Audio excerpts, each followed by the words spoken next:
Hi, my name is Dan, and today I'm going to be talking about bright light therapy for the treatment of depression.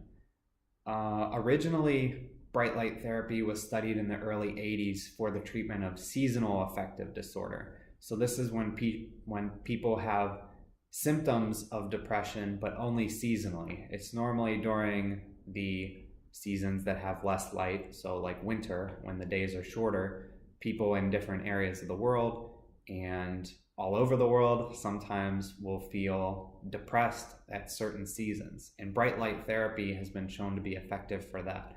More recently, there has been some evidence that shows bright light therapy is effective for people without seasonal affective disorder, but with regular major depressive disorder. Different colors of light were tested. So green light was shown to do a little better than red light, but then white light was shown to be the most effective of them all. Strength of the light was also tested over time. So lux is the measurement that shows how bright a light is. And some of the early trials for seasonal affective disorder with bright light were around like 200, 400, up to 2000 lux. But then a study in Iceland went really big, and they went for 10,000 lux and showed that to have more benefit than the lower numbers. So the standard today is usually a 10,000 lux white light box is what's normally used. A final study showed that starting bright light therapy at the first signs of depression in the winter were able to prevent those symptoms from developing into full-blown depression. So it can also have a preventative role. There are a few potential mechanisms for how a bright light box would work for depression. The first is melatonin normalization. So melatonin is a natural hormone that the body produces. Melatonin levels normally increase throughout the day, with the peak at nighttime whenever it's time to go to bed. Melatonin can also be bought over the counter as a supplement used as a sleep aid, and a bright light box may be able to help normalize melatonin levels. So in the morning, if you wake up and use a bright light box, it will help to lower the melatonin levels, and then throughout the day, up until nighttime, your melatonin levels will increase and increase until it's time to go to bed. So that normalization might play a role in treating the depression. Additionally, along the same vein, there's circadian rhythm normalization. So the circadian rhythm is the natural excitatory ebb and flow that your body goes through. So excited throughout the day to keep you awake, and then suppresses and the circadian rhythm ebbs at nighttime to help you go to sleep. So along the same vein as the melatonin regulation, the circadian rhythm regulation may help with depression as well.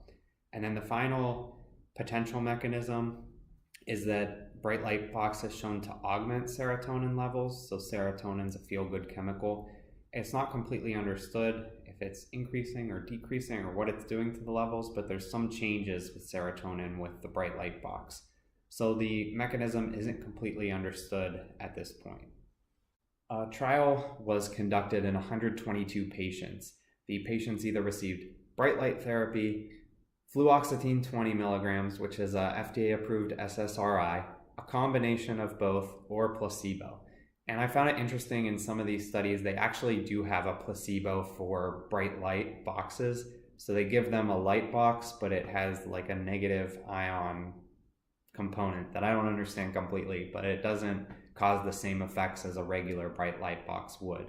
But in this study, they used the Montgomery-Åsberg Depression Rating Scale, and that decreased by 12 points in the light box alone group, and then by even more 16 points in the fluoxetine and light box combination.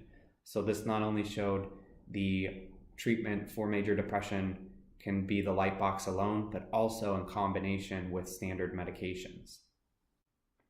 My personal experience with a bright light box is that it's really easy to do. So what I do is, when I'm eating breakfast in the morning, I sit down at my table and I just put the bright light box in front of me and have it on while I'm eating my breakfast. So it doesn't add any inconvenience to my day. I would be eating breakfast anyways, so it's really easy for me to do. Some of the trials had it studied at 30 minutes, some had it even longer than that. I found myself doing it a little shorter than that. Some of the side effects that can happen are potential headache and potential like eye strain or something like that. So if I were to have those side effects, I would probably try to decrease potentially the brightness or the duration for how long I was doing it. But I've tolerated it pretty well. The light box that I use also acts as a good light for my videos, but it's this one here. It's pretty small, as you can tell. It isn't inconvenient to keep in my house, but then there's 3 different settings, so it can get really bright and then not as bright. I usually do the brightest setting. This is a 10,000 lux light box, and it blocks UV light as well, which could help protect the eyes as well. And like I said, I just do it in the morning when I'm eating breakfast, have no negative effects. And the main difference that I've noticed, I don't know if I've necessarily noticed a huge change in my mood, but what I have noticed is an increase in energy. So the mornings that I sit there and eat my breakfast with the light on, I feel ready to go to work afterwards, after I have that bright light kind of waking me up in the morning. And that makes sense because the bright light can decrease the melatonin hormone that's associated with sleep. So I hope that quick overview of bright light therapy for major depressive disorder and some of the history behind it is helpful. Thank you for listening.